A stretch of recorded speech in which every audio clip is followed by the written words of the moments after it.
And welcome back to the Constitutionals Podcast. I'm your host, Chad White.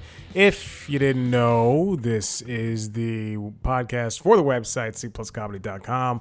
Like I just said, it's a website. Go there. 291, episode 291, coming about 3 days after it should have been out. I'm so sorry. But Friday, I got to tell you, I went to go see Fall Guy, and I was like, you know what? I'm tired. And I don't even think I took a nap that day. It's crazy. So now here we are, sitting around days after Fall Guy, still thinking about it. Oh, what a fantastic movie it was. Oh my gosh, I can't believe it exists. So funny, so meta. You know, if you watch it, I'm sorry, I just saw a headline that said Kevin Spacey endorsed RFK Jr., which is... Anyway, if you ever sit down and watch Fall Guy, which I urge every single person to do, you might think, this is a movie, this movie's so meta. There's so much going on. Like a James Gunn movie. Ooh. He put out a picture of the new Superman costume. I'm just like, oh, Jesus. It's going to be a watered-down movie, I can tell you that much. I know it's going to happen. Another origin story. Anyway, I enjoyed it. David Leitch is a very, very talented director. Maybe they should make a Fall Guys movie. Fall Guys. You know, like based on the video game. Lee Majors and Heather Thomas pop up in a mid-credit scene, which was interesting to say the least. I think one person in the theater just laughed. That's all I heard in the back. How many people were in there? I'd say it was an Dolby Atmos AMC theater at 1:15, a rare 1:15 showing for myself. I like it. I prefer if it's before noon. That way I can come out and it's like 2 p.m. But I got out at like 4 and to bike home in the heat. Also, so where I go, you can lock your bike up at this movie theater. There's roughly 10 to 15 to 20 feet. That's very long. 10 to 15 feet of a railing where people can lock up their bikes on. And there was plenty of room when I got out. There's one other bike was at the end and another one was on top of mine. And I just thought, what are you doing? Why are you, like, you don't have to do this. There's other spots for you to go to. It's ridiculous. We don't have to be so close to each other. Fall Guys was enjoyable, very funny. If you're the right type of person, you might tear up during it. I hate to say this. I know there's going to be another sequel. I know there's going to be a sequel. There doesn't need to be. This could be a one and done movie. But I know they're gonna make him turn into like the TV show. What was he in the TV show? Let me look at the plot of the TV show. He's a stuntman who moonlights as a bounty hunter. So in the second movie, he's going to become a bounty hunter. And then it's going to be about them shooting a movie on location, and he has to bounty hunt. And all the while, he and Emily Blunt, she's shooting her second movie or whatever, and he and Emily Blunt are like, you know, trying to work out how the relationship works with him as a bounty hunter and a stunt performer. At the end of the movie, she's pregnant. Boom. Fall Guys 3. I think the second one's gonna be The Fall Guys, and the third one's gonna be The Fall Guys 3 or whatever, The Fall Guy 3, and it's gonna be he's doing one more case because it's too much, and he's got to do one more movie because it's too much on his body, and she's up for an Oscar or something. I don't know, just something stupid like that. There you go, David Leitch and Drew Pearce, the writer of the movie. I've planned it all out for you. Just let it be one, but it's not going to be one. What else is going on? That's about it. Today, maybe I'll talk about this. I guess Netflix is a Joke Festival started, and they kicked it off with a live John Mulaney hosted late night show called Everybody's in LA. It is continuing tonight, the day we're recording this, Monday, May 6th, with 4 more episodes, I believe. But the first one was on Friday at 10 p.m. Eastern, 7 p.m. Pacific. I guess, I don't know. It was a very funny, surreal, loose show, late night show. It wasn't as loose as I thought it was going to be, but loose late night show, late night style-esque show, featuring a lot of guest stars and a couple of interviews, one of which was Ray J, which felt out of place, but everybody's in LA. I wonder what they have on tap tonight. There's also which I didn't know, there was also a roast of Tom Brady that aired last night live, and it featured Kevin Hart as the host, and Jeff Ross told a Robert Kraft massage joke, and apparently Robert Kraft laughed at it. But apparently Tom Brady leaned in and said, don't pull that stuff again. I don't know. I think that's very funny. Netflix is a joke. As much as I harp on how there's too much coming out on Netflix and this and that and the other, I'm sure some of the comedians are, the way I feel right now, grateful that this festival exists, because now it is giving light to a lot of big name comedians like John Mulaney and Jeff Ross and the rest of them. But hopefully some smaller comedians are able to benefit off of this as well, because that's how it should be happening. Even though at one point Netflix was putting out one special a week, which is 55 too many specials, because they're not special anymore. Let's get into the first story. I should have clicked on it before I just paused it. I looked at it, waited for it to load. This one comes from Consequences Sound, written by Alex Young. Universal Music Group and TikTok agreed a new licensing deal.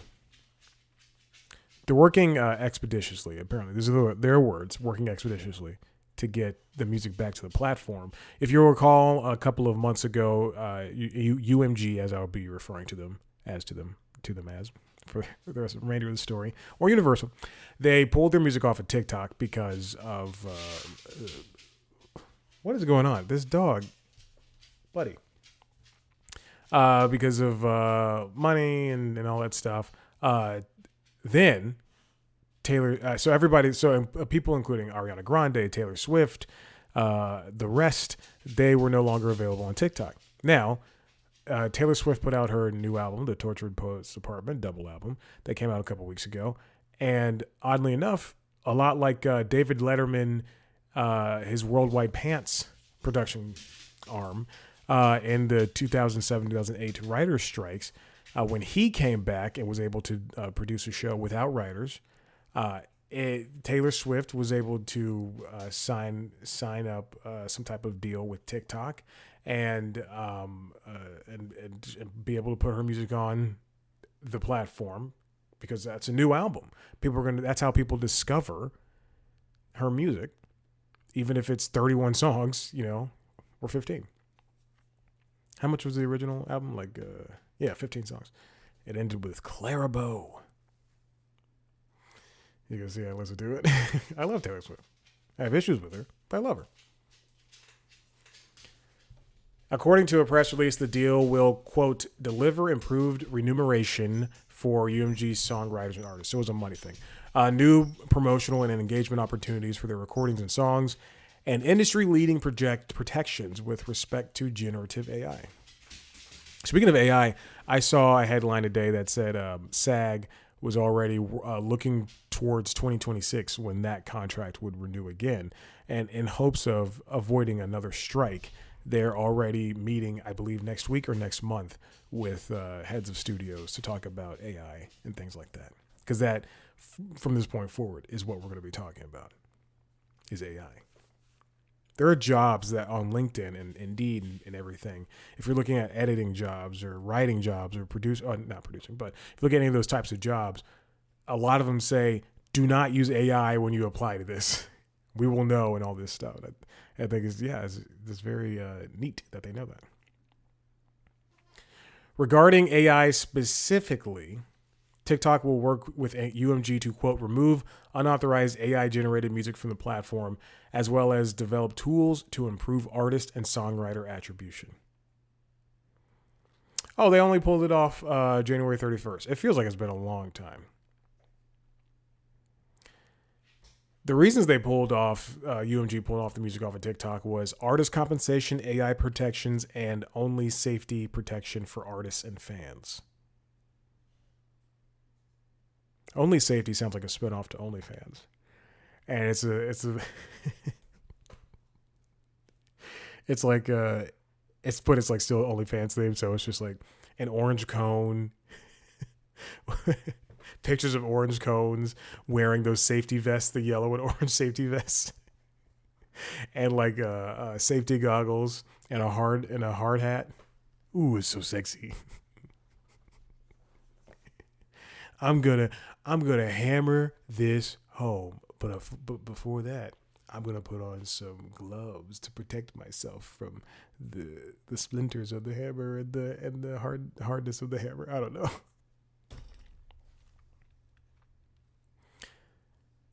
Okay, and that's it for that story. But does this solve TikTok's big issue right now, which is now? I mean, UMG was the least of their issues. One of the biggest issues is that they're still dealing with, they have to be sold off to a different company that's not Chinese owned. It sounds kind of racist when you say like, oh, it's a Chinese owned company, but they have to be sold off within a couple of months, right? I believe so. TikTok noted, as pertained to the compensation, UMG alleged that TikTok had proposed a royalty rate that was a fraction of the rate similar situated major social platforms pay, and noted that in 2022, it had paid less in royalties than Peloton, despite having a far larger user base. It's not that much. It's only about a $47 million difference between TikTok paid $220 and Peloton paid $267. And that was a big thing. When Peloton had to start paying like the higher royalties, which, yeah, that makes sense. Okay, let's move on. Peacock is raising its prices by $2 this summer. This comes from Dade Hayes over at Deadline. It's the second hike in 2 years. Speaking of Universal, NBC Universal, because we're just talking about Universal Music Group, it's hiking the price of Peacock for a second time in 2 years, just in time for the Summer Olympics. So that means that monthly Peacock Premium in July will become $8 a month. Premium Plus, which has no ads, download capability, and live local programming, will be $14. The annual plan will go up to $80 for Premium and $140 for Premium Plus. I've paid for Peacock the past 2 years. It's the only time I've ever gotten a yearly plan, the annual plan, because they offered it to me for 2 years straight for $20. It's with ads, so I don't get the local thing, but that's okay because I pay for YouTube TV, and I don't get the downloads, but that's okay. I don't need to download anything, and if I did, it wouldn't be on Peacock. It'd be on Netflix, it'd be on Disney Plus, it'd be on Max. It would not be on Peacock. Speaking of Max, I was on Max yesterday, Sunday, as of my recording, and I was looking for specifically Cartoon Network things. And I know they take things off of their platform, movies and TV shows. But I went to Cartoon Network section, and there were, I'm not kidding, under 20 things. And the same thing goes for the DC section. I know I harp on superhero movies all the time, but I like the animated movies that they do with DC. And I went there, and they have about 30 things, if that. it's like a handful of the DC animated universe movies, like Justice League Doom, Justice League War, Batman the Killing Joke, stuff like that. And then they have the Batman TV show, Justice League Unlimited. But they're still missing a ton of things that they had months ago, which is ridiculous. See, this is why I like to buy things. A couple of months ago, I caught a really good deal on iTunes, and they were selling the DC animated movies, the first 30 from the they're doing a 10-year anniversary. And if you there are certain apps and certain subreddits that an app like Cheap Charts, if you just put your email in and you have an account and everything, and you put something on your wish list, or if you check the subreddit, you check that app, Cheap Charts, whatever, then you'll get alerted to when sometimes when iTunes or Microsoft or whomever is Amazon, whatever, is putting up TV shows and movies, sometimes there's a pricing error. So sometimes you'll get 30 DC animated movies for $8, which I did. A lot of them were in 4K. Sometimes you get a whole series of shows. Like Steven Universe one time was like $5. I was so jealous. I missed that one. But there's other ones I've gotten. It's great. As of late, though, that's been happening, and Amazon took back 5 movies. It's fine. Who cares? They gave them away for free. I mean, and it doesn't matter. But I think Microsoft accidentally put up The Walking Dead. Each season was $1 or $2, and then people bought it, obviously, because that's, even though you have to watch it on your Xbox or however, people bought it. And then the next day, Microsoft was like, we're refunding those. And people were mad. I think if they give it away for free by accident, then they can take it back. That's fine. Because Amazon accidentally gave away an Ernest Saves Christmas movie, Christmas Story, 2001: A Space Odyssey. Right, you thought I was going to go another Christmas movie. And then 2 other movies. And I picked up A Christmas Story and 2001: A Space Odyssey. And then like the next day, they were like, hey, that was an accident. We're taking it back. And then people were mad. They're like, we're going to sue Amazon. Like, well, it was free. So you spent no money on something you did not have before, which is fine. Unfortunately for me, the following day, the day after that, I was thinking, oh, I should watch a 2001: A Space Story or whatever, A Space Odyssey, which is a movie I own on DVD, but they gave it away in 4K, and I thought I had it still. And I went, oh, wait, that's right. They took it back. So stupid. Anyway. The change will take effect for Peacock, hiking up its prices. July 18th for new customers. Existing customers will see their next billing date on or after August 17th. That's when it will change for them. The first 2 times they changed the prices on Peacock were in 2023 and 2020. Streaming services cost a butt ton to run. And there are rumors because Paramount did not close a deal with the Skydance, and now they're talking to Sony and Apollo.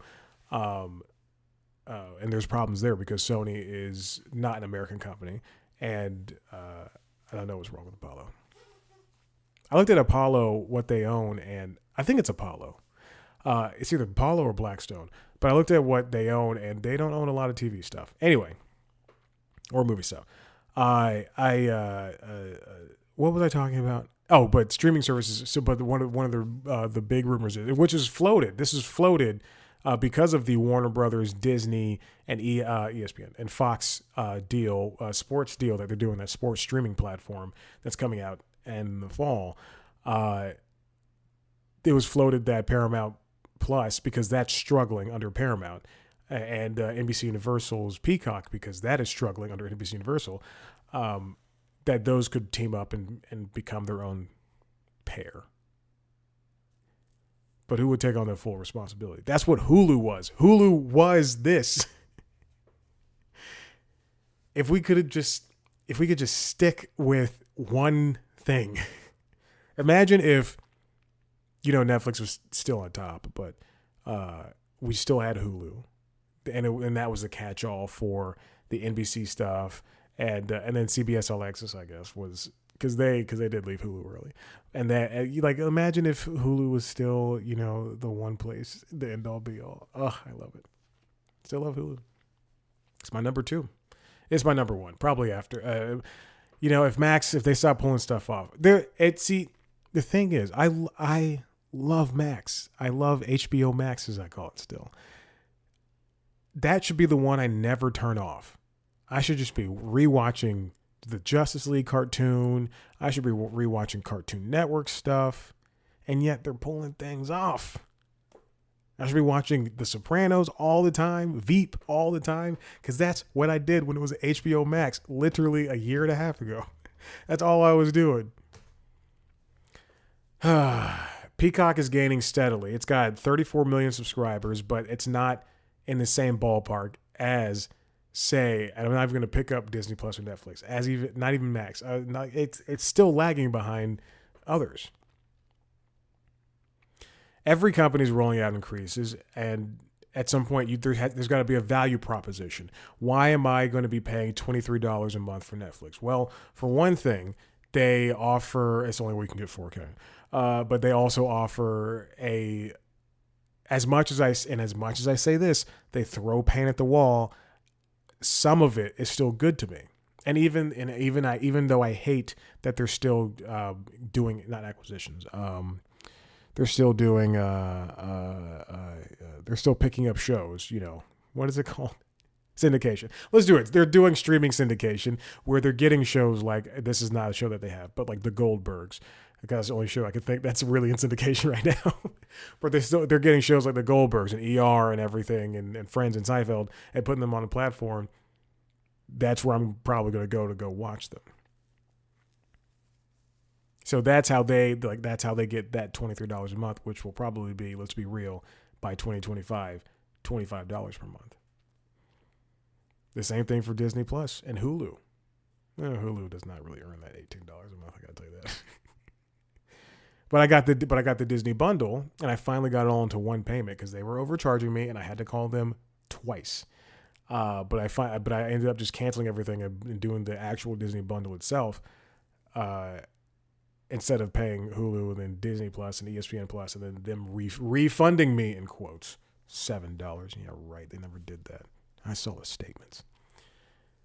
But they earn that $25 because it comes with the ESPN. It comes with, so I can watch golf on Hulu. I don't have to download the ESPN app. I can get all the Hulu stuff and I can get all the Disney Plus stuff. Oh, I love Star Wars.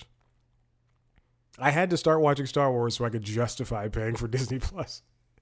Also, The Simpsons. I watch The Simpsons every day. That's not a joke. 34 seasons every single day, rotating on this television. I miss the shuffle button. Bring back the shuffle button from Simpsons World on the FX app. I love that shuffle button. I could hit shuffle and get, at that time, one episode out of 23 or 4 seasons. I was in college, and it was on Xbox One. And the movie came out in 2007. Oof. So that was 10 years later. So that's 20. No, I'm incorrect. I don't know the math. No, that was like, oh, no. Excuse me. I wasn't in college in 2017. I was in college in 2011. So that means, but that was my senior year. I got to do this math.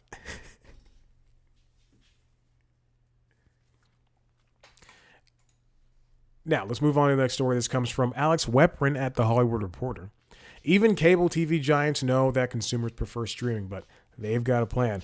This is from the sublead, both Charter and Comcast have rolled out streaming TV packages for a fraction of the price of their cable TV counterparts, but without live sports. The one thing that people still subscribe to cable for is live sports. So what do Comcast and Charter, the two biggest pay TV companies in the United States, and the two largest broadband providers, sadly, what do they have to make when it comes to make off of a deal when it comes to people who are willing to ditch the sports, even though that's what they're subscribing for, in order to pay a cheaper majig bill? Charter launched a Spectrum TV stream, is what it's called. It's got 90 streaming channels for $40 per month. A&E, AMC, CNN, Discovery, Disney Channel, Fox News, FX, Hallmark, HGTV. They're part of that. And you're available to stream. They're available to stream to Spectrum Internet subscribers. Oh, they also have Spectrum Stream Latino, which is $25 per month. Oh, the first thing, Spectrum TV Stream was 90 streaming channels for $40. I don't know if I ever said that. Spectrum Stream Latino has 45 Spanish language channels, and that's $25 per month. But it does not look like you get sports with any of those. I mean, if the Spectrum TV Stream, let's just say that also comes with TNT and TBS, for now you get basketball on TNT for now, and TBS, and with TBS you get baseball and hockey. Comcast announced a new series of products under the brand Now, all caps, including prepaid internet and mobile plans, as well as a Now TV, a $20 per month skinny streaming bundle with about 40 channels: Food Network, A&E, AMC, Hallmark, and Peacock Premium. That's not a bad deal. Okay, that's not a bad deal. But you can only get that if you want that. If you're a current internet customer of the two cable companies. That makes sense because with the Xfinity Stream, I think that's what they used to have. That's all you could get that way. You could only get Xfinity's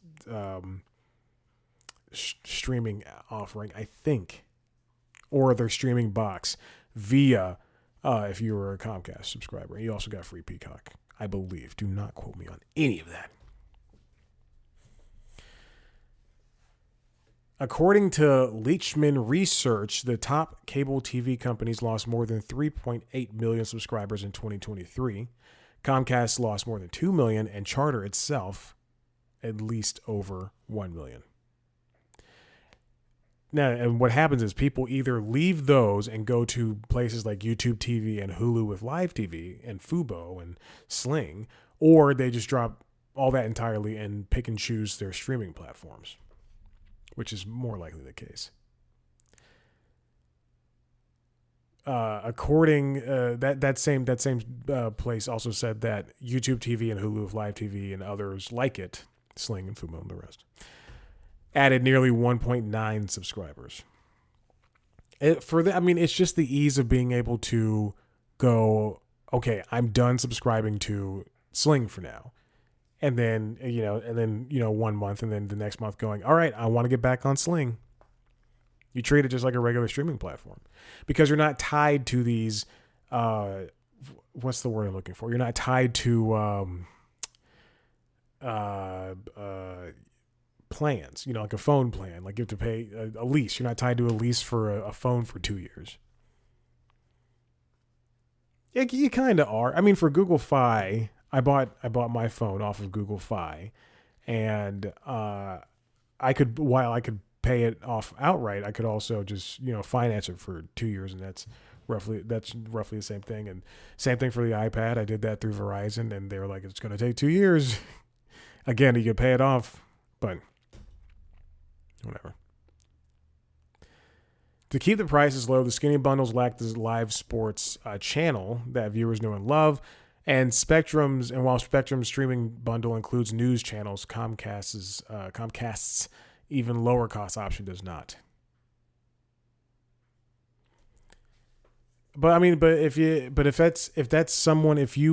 fall into those categories, if you are a Comcast or a Charter Spectrum subscriber and you would like the safety, let's just say this, the safety of being able to flip through channels without having to be tethered to a cable box, to whatever, and you don't want to pay $75 a month for YouTube TV or Hulu with Live TV, then this is perfect for you. And maybe this will help out the cable companies in the long run, in the short run. I don't know about the long run. I don't know if enough people will turn to look at this and go, I think this $20 bundle from Comcast is for me. Because didn't T-Mobile have a Magenta or something like that? They had their own T-Mobile live TV thing. What was it called? It wasn't the Hub. T-Mobile T-Vision. They had T-Vision. They've done a lot. Like T-Mobile has been trying to get into your home, be the one-stop shop for everything a long time. But I think I don't know. I feel as though a lot of people, if they want to pay for something, then they'll go with the brand that they know the most, or that is most popular, and that is the Hulu, that is the Sling, that is the YouTube TV. Versus, going with, hey, I want to cancel my cable. What are you canceling for? Streaming. And then Charter, a Charter agent's going to be like, well, why don't you do this for $40 a month? You can still get your networks. You can still get your channels. And then that person, if they're not savvy enough or they haven't done enough research, they can say like, hey, the Charter agents can say, hey, we offer AMC, CNN, Hallmark, just like YouTube TV offers. But then if that person was smart enough, they would go, well, yeah, YouTube TV also offers sports too. And I want to watch sports, or, and Charter could be like, well, if you didn't go with YouTube TV, then you'd still have to pay for AMC Plus, and you still have to pay for Max. And like, well, yeah, I would rather pay for that stuff than to go with Charter. That's there's going to be this fight for television. So like there's just the way to provide you television, and there's never going to be a middle anymore. There's always going to be someone trying to get under the other person, or we're going to have companies like YouTube or like Hulu. They're going to go, well, we can offer a premium platform at a premium price, not dependent on who you have for internet. Listen, if you like what you heard here, head to the website cpluscomedy.com, where there's interviews with your favorite entertainment personalities. And I'm talking about people you know and love and people you don't know and hopefully you'll love at some point. I just put out Sarah Hester Roth. She's great. You can check her out. That's on youtube.com/cpluscomedy, where you can also see video versions of this podcast as well as the other podcasts, LinkedIn Logs with the Job Podcast, and Late Night Lately, which is the late night show. Find those wherever you get your podcasts. Follow us on TikTok, Twitter, Instagram, Facebook at cpluscomedy. Follow me on those platforms at Chad Black White. Thank you for listening. And I started this song early this time, so hopefully I get to just fade out like this. Bye.